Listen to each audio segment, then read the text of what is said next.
Second half of the season is underway. Arctic race of Norway done and dusted. Yeah, it's good to get the second half of the season going now. You know, it was a long summer at home, preparing for the second half. So yeah, ready to rock and roll for the rest of the season. But now you came in here, you'd already put in a huge sprint. You and I caught up back at the UAE tour.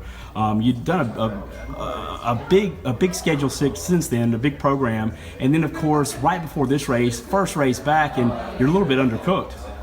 Yeah, last week was a little bit man down, stomach virus, so didn't touch the bike for a week, and then did a couple of days and then came here. So it was a little bit unknown what was going to come into this race, but yeah, every day I got a little bit stronger, and today I felt really good. So it's good to be able to do the job and feel good about it at the end of the day. What did you think about Norway? It's beautiful. This race is gorgeous. It's the best race of the season. I think we had 16 guys asking for this race, so just shows you, even teams, you fight to get into the small races too. And of course, it's not just people from your team wanting to come into this race and fighting for a spot. There's people all over the world, guys out there who would love to be in your shoes. You're a World Tour veteran, former South African national champion.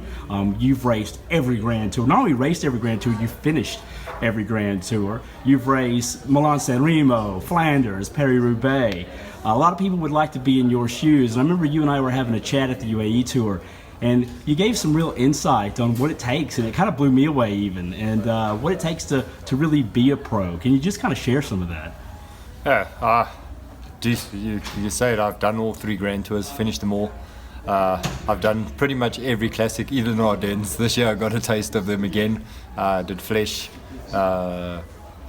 Liège, after the whole cobblestone classic. So, just for instance, like Liège, I did only 200 k's of Liège, but I still had an average power of 300, and I was dropping 60 k's to go and getting in the cars, so you can just imagine the guys that are winning those races, what the numbers they're putting out, So, yeah, just to get around some races, you have to really produce unbelievable, the speeds that the guys can go at this nowadays. It's just. What does it take to be a World Tour climber?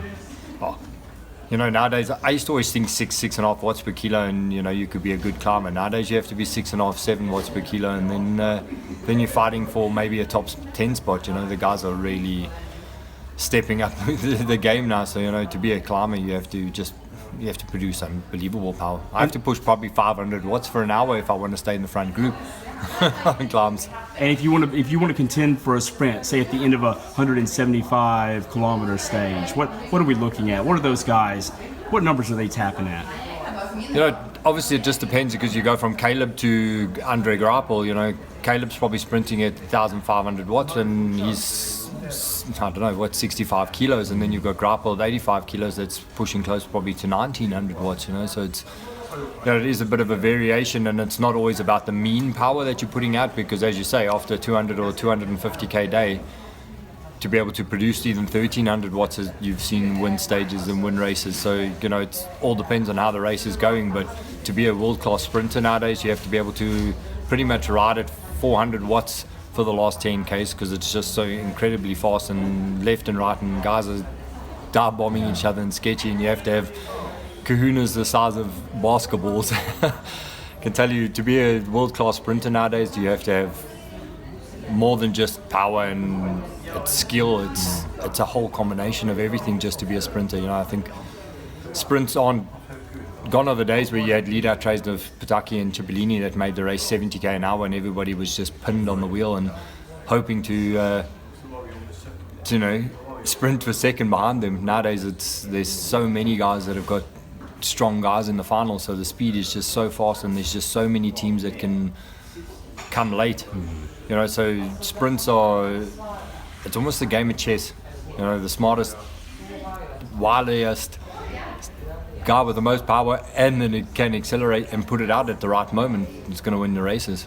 Put your coaching hat on for a second. What's the best way for a young cyclist, let's say in South Africa, to come through a grassroots program, or what's the best pathway for them to lead to a potential pro team or a pro contract?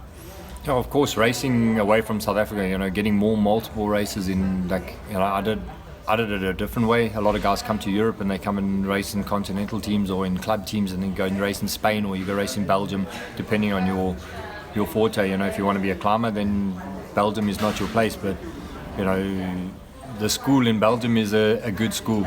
You know, you get a lot of guys that go through there and slowly but surely find their feet and find their way. You know, but for a young kid, the best thing is to just enjoy the bike. You know, don't think about the numbers. Just race your bike. You know, learn when you go to a race. Go and race it full. Go race with your heart, and don't think too much, because nowadays thinking isn't really winning bike races. It's the guys with the power and the numbers, the guys that can race in the final, you know. Well, you're still obviously racing with your heart and enjoying it. What can we see for the rest of your program this year, and what does 2020 look like for you?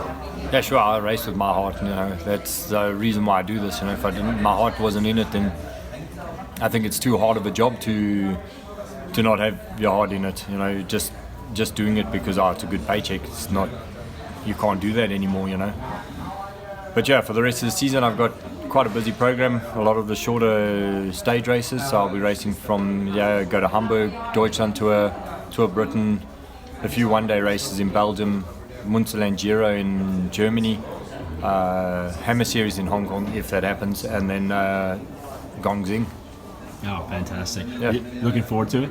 I always enjoy these week stage races. Yeah, of course, doing Grand Tours is always nice, and going to the Volta. I've done the Volta twice, and it's a really great race. But you know, if I can be a hand in a race where I can actually help guys win or do something, then I'd prefer doing a shorter race where I can do something that actually makes it a stamp on the race, you know. Well, you always leave a stamp, and I'll tell you what, I really appreciate your time. Always good to see you. Always good. Cheers.